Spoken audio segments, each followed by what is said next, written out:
अनेक वैष्णवों ने भगवत गुणानुवाद श्रवणनो आ 7 दिवस यज्ञ रूप श्रीमद् भागवत जी श्रवण करवानो, प्रभुनी अनेक लीलाओं श्रवण अने गुणगान बन्नेनो आ अलौकिक लाभ ए श्री वल्लभ प्रभुनी कृपा होय तो ज संभवे। आ जीवना प्रयत्न थी के एना साधन थी संभव नहीं।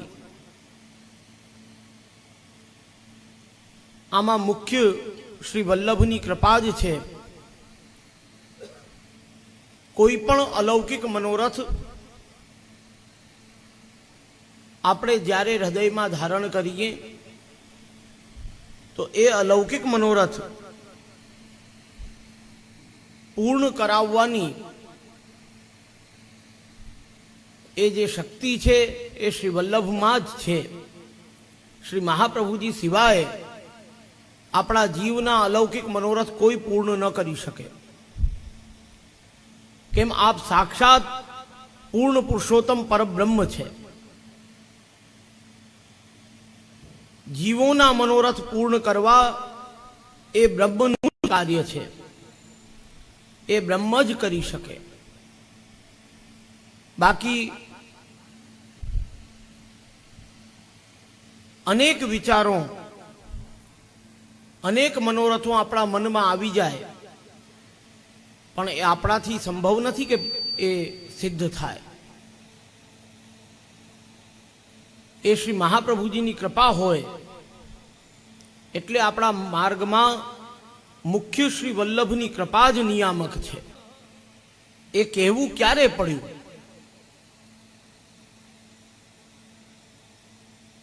जे हरिराय महाप्रभुए शिक्षापत्र में आज्ञा करी छे ने के लोकोना करतल में एटले के हथेड़ी में दुस्संग हशे। एज स्थिति है। आज 7 दिवस सुधी श्रीमद् भागवत जी श्रवण कर्या छे पण सौथी मोटू विघ्न रूप एमां शुं थयुं छे? विचार करो। आ एवुं विघ्न छे बराबर भगवत लीलानी वातों चालती होय, शास्त्री जी एने विस्तार पूर्वक कहवा जई रह्या होय ने घंटड़ी वागे ने स्थिति शुं थाय कि दौड़ी ने भागे। विचार करो दुस्संग केटलू प्रबल छे। एमां सत्संग ज आपणो बचाव करी शके छे, बाकी कोईनी शक्ति नहीं। ए सत्संग ज एवी वस्तु छे जे आपणी रक्षा करे। एटले हरिराय महाप्रभु आप आज्ञा करे छे सत्संग मग्रतः कृत्वा नाशनीया नचान्यथा।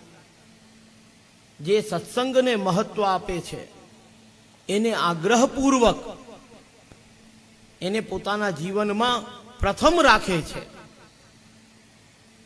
एना भावनो नाश क्यारेय नथी थतो। बाकी दुस्संग तो ठेबे चढ़ी रह्यु छे। आजे जो आपणे पोते आपणी दिनचर्यानो विचार करीए, आपणा जीवननो विचार करीए, आपणा व्यवहारनो विचार करीए, आपणी आदतोनो विचार करीए तो आपणे ज्ञान थाय कि आपणे केटला दुस्संगथी घेरायेला छीए। आ कलयुग में आ संसार थी केटला गळा डूब छीए। एमां वस्तुतः ए वळवाई छे ने ए सत्संग ए जे एक डूबता व्यक्ति ने એક લાકડીનો તિનકો મળી જાય, ભલે ઈ તૂટેલી ડાળ પણ હોય, પણ ઈ નાની ડાળ મળે ને તો એમાં એની આશા હોય. વસ્તુતઃ આ જે સંસાર છે, સંસાર સમુદ્ર છે, એમાં જીવ ડૂબી જ રહ્યો છે. એને માત્ર ને માત્ર ભગવત સત્સંગ જ બચાવી શકે છે. એમાં જ એવી શક્તિ છે. આપ આચાર્ય ચરણ પણ આજ્ઞા કરે છે કે સેવાયામ વા કથાયામ વા યસ્યાસક્તિર દ્રઢા ભવેત યાવત જીવમ તસ્ય નાશો ન ક્વાપીતિ મતિર્મમ. સેવામાં અથવા કથામાં આસક્તિ બંનેમાં હોવી જોઈએ, પણ જો સેવામાં આસક્તિ હોય અથવા કથામાં પણ આસક્તિ હોય, બેમાંથી એક પણ જો તમારા પાસે હોય તો યાવત જીવમ તસ્ય નાશો, એનો ઈ જીવન પર્યંત ક્યારેય એના ભાવનો નાશ નથી થતો. એ ભાવ છે ને એ મુખ્ય છે. ભાવ જ છે જે આપણને આટલા ઘોર કળીકાળમાં પણ ભગવત ચરણારવિંદથી જોડીને બેઠો છે. આ યાદ રાખજો. બાકી આપણી બુદ્ધિની શક્તિ નથી. બુદ્ધિ તો લૌકિક થઈ ગઈ છે, સંસારી થઈ ગઈ છે. એને તો બધેય એવા જ લૌકિક સંસારિક વિચાર જ આવે. બુદ્ધિની તો સ્થિતિ કેવી છે કે કોઈ પણ પુણ્ય કરવા તમે જાઓ, કોઈ પણ ધર્મ કાર્ય કરવા જાઓ, ત્યાં તમારી બુદ્ધિ તમને અવળે માર્ગે ચડાવે. કોઈ બ્રાહ્મણ, કોઈ બ્રજવાસી બચારો તમારા પાસે માંગવા આવ્યો હોય, કંઈક આશા લઈને આવ્યો હોય, તમારું મન કહેશે કે આને 100 ની નોટ જેબમાં પડી છે, આપી દઉં. હાથ જેબમાં જશે ને 100 ની નોટને અડશે, ત્યાં બુદ્ધિ એક્ટિવ થઈ જશે.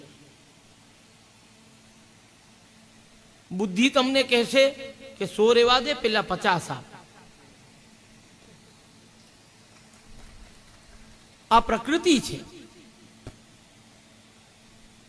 એટલે તો જીવા સ્વભાવ તો દુષ્ટા. એ જીવ જે છે ને એ સ્વભાવથી જ દુષ્ટ છે. એની આ બધી જગ્યાઓએ, ધર્મની જગ્યાએ, સત્સંગની જગ્યાએ, પુણ્યની જગ્યાએ, એવી બધી જ જગ્યાઓએ એનો સ્વભાવ પ્રગટ થઈ જાય, એનો દુષ્ટ સ્વભાવ પ્રગટ થઈ જાય. ને જો લૌકિકનો સવાલ હોય તો ત્યાં 100 ની બદલે 200 નીકળે. કેમ કે એને આપણા પાસે પાપ જ કરાવવું છે, પુણ્ય કરાવવું જ નથી. જો ઈ પુણ્ય કરાવવા માંડે તો આપણી ઉત્તમ ગતિ થવા માંડે. પણ એ બુદ્ધિને પણ નિયંત્રણમાં માત્ર ને માત્ર સત્સંગ જ રાખી શકે.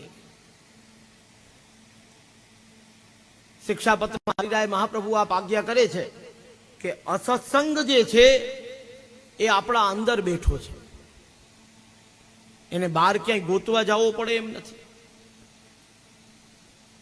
જીવનો જે અહંકાર છે,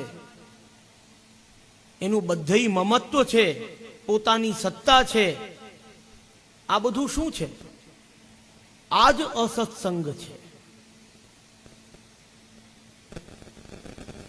બ્રહ્મ સંબંધી નિવેદિત જીવ જે છે એને બધું જ પ્રભુના ચરણારવિંદમાં સમર્પિત કર્યું છે, છતાં પણ બધે પોતાની જ સત્તા માને છે.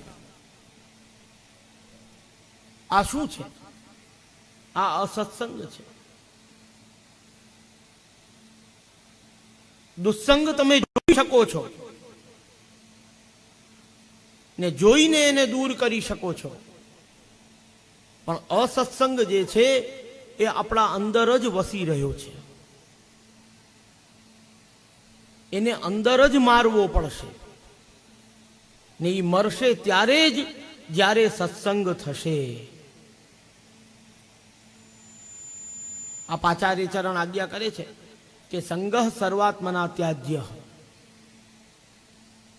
જે દુસ્સંગ છે એને સર્વદા માટે સર્વથા માટે ત્યાગી દો. સંગહ સર્વાત્મના ત્યાજ્ય સચે ત્યક્તુમ ન શક્યતે. એ જો તમારાથી શક્ય ન બને, સંભવ ન થાય, તો સસદ્ભિ સહકર્તવ્ય સંતઃ સંગસ્ય ભેખજમ. એવા સદ વ્યક્તિનો સંગ કરો જે તમને સદુપદેશ દિએ, સદમાર્ગે લઈ જાય, તમને તમારા લક્ષ્યનું જ્ઞાન કરાવે. એવા સદ વ્યક્તિનો સંગ કરો, એનો સત્સંગ કરો. તો તમારી બુદ્ધિ જે દોષયુક્ત બુદ્ધિ છે એ ત્યાં નિરસ્ત થઈ જશે. તો ભગવત ભાવ હૃદયમાં સ્થિર થશે. આ સામાન્ય નથી. આચાર્ય ચરણે જે આપણા ઉપર કૃપા કરી છે એ કોઈ એમ ન માનતા કે તમે વિચાર્યું ને બ્રહ્મ સંબંધ તમે લઈ લીધું. તમારા વિચારવાથી કે તમારે જઈને ગુરુદેવને વિનંતી કરવાથી બ્રહ્મ સંબંધ નથી મળી ગયું. અમે તો જોઈએ એવા અનેક લોકો છે કે જે હવેલી બાર પોતાની વહુને, પોતાના દીકરાને, દીકરીને ઉતારી એનું માથું ન નમે ને બાઈકને પાછું લીવર દેવાઈ જાય. એના પરિવારજન અંદર મંદિરે 2-2, 4-4 કલાક ભગવત દર્શન માટે અને ભગવત સત્સંગ માટે બેઠા હોય ને એનું માથું ન નમતું હોય. તો આપણાથી, આપણા વિચારવાથી કે આપણા પ્રયત્નોથી થોડી બ્રહ્મ સંબંધ આપણને પ્રાપ્ત થયું છે. આ તો પ્રભુની આપની પોતાની ઈચ્છા થઈ. એક સમય ચિંતા ચિત આઈ, દૈવી કિહવિધ જાની જાય. આચાર્ય ચરણને આપને ચિંતા થઈ. એમાં જે આપના જન દેખાઈ રહ્યા હતા, જે દૈવી હતા, જે પ્રભુ લાયક હતા, એ બધા ઉપર આપે કૃપા કરી છે. બાકી જીવ તો સંસારમાં ડૂબેલો પડ્યો હતો. એને કોઈ બચાવે એમ હતું જ નહીં. ન ઈ બચી શકે એમ હતો. કેમ કે આ સંસાર જે છે આ તો દુઃખનો સાગર છે, આ દોષનો સાગર છે. આપણે જ્યાં રહી રહ્યા છીએ એ મૃત્યુ લોક છે. આ કઈ તમને પુણ્ય માટે થોડી પ્રેરે. અહીંયા પ્રેરણા પાપની થાય. પુણ્યની પ્રેરણા તો ભગવત સત્સંગથી થાય. એવા કોઈ સત્સંગી વૈષ્ણવથી થાય. એટલે એમાં વાર્તાજીમાં આવે છે કે 2 વૈષ્ણવ મળ્યા અને એમણે ઈંટ ઉપર લખ્યું 2 ઘડી જીવ્યા. એ શું કામે લખ્યું? એમાં વસ્તુતઃ એ વાર્તાજીનો જે સિદ્ધાંત છે, જે આપણને બોધ કરાવવાની વાત છે, એ જ છે સ્પષ્ટ કે જેટલી વાર તમે સત્સંગ કરો છો, આજે 7 દિવસ સુધી તમે અહીંયા શ્રીમદ ભાગવત શ્રવણ કરવા બેઠા, એમાં જેટલી કલાક તમે શ્રવણ કર્યું, યાદ રાખજો હું શ્રવણ શબ્દ કહું છું, સાંભળવાનું નથી કહેતો. સાંભળવું અલગ વાત છે. હમણાં અહીંયા પણ બેઠા હું પ્રવચન કરી રહ્યો છું. ઘણા સાંભળે છે ને ઘણા શ્રવણ કરે છે. એ પણ સ્પષ્ટ છે. સાંભળ્યું કેને કહેવાય? બોલો. આપણા વડીલો બચપનથી કહેતા આવ્યા. કોઈ કઈ કહે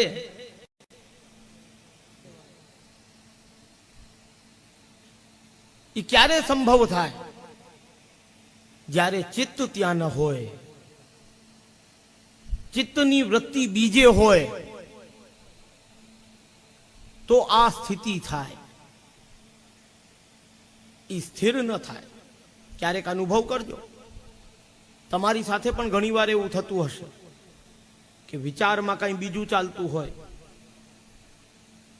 તમારો મિત્ર કે તમારો ભાઈ કે કોઈ પણ સંબંધી તમને વાત કંઈક કરી રહ્યો હોય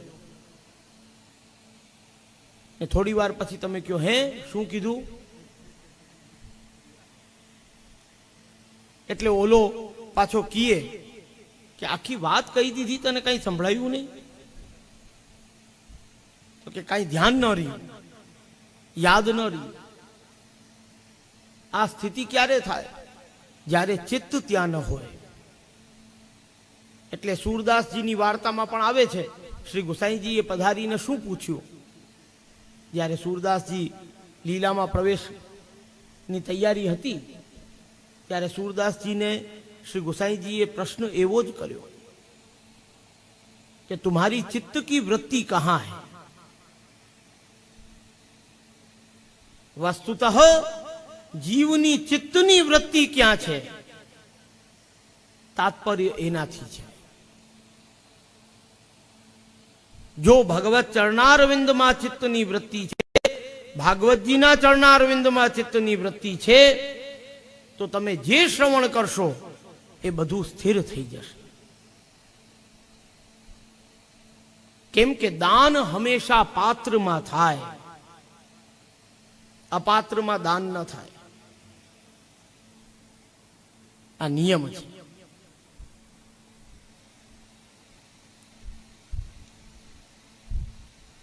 ને પાત્ર હોય એ જ એને ઝીલી શકે, એને સાચવી શકે. આ ભગવદ રસ છે. પહેલે જ દિવસે તમે શ્રવણ કર્યું હશે, નિગમ કલ્પ તરોર ગલિતમ ફલમ શુકમ ખાદમૃત દ્રવ સંયુતમ પિબત ભાગવતમ રસમાલયમ મુહુરહો રસિકા ભુવિ ભાવુકા. મહાત્મ્યમાં આવે છે કે આ ભાગવત છે એ રસ છે.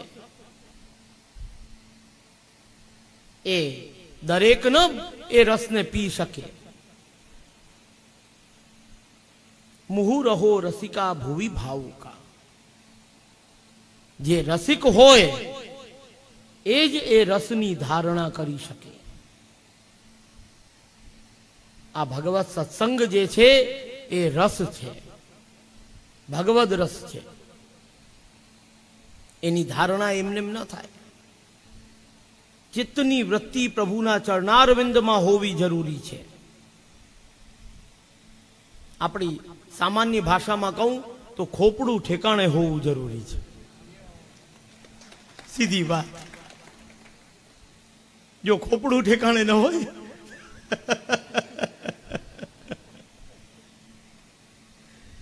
એટલે આવશ્યક છે કે શ્રવણ આપણે કરીએ. સાંભળવા માટે તો ઘણું છે ને એની આપણને અસર થતી નથી. પણ જ્યાં ભગવત સત્સંગ છે, ભગવત નામ લેવાઈ રહ્યું હોય, એ શ્રવણ કરવાનું છે. એટલે ક્યારેય પણ ભગવત નામ માટે, ભગવત કથા માટે શ્રવણ શબ્દ પ્રયોગ થાય છે, જેનાથી જીવને ચૈતન્ય આવે કે મારે શ્રવણ કરવાનું છે, સાંભળવાનું નથી.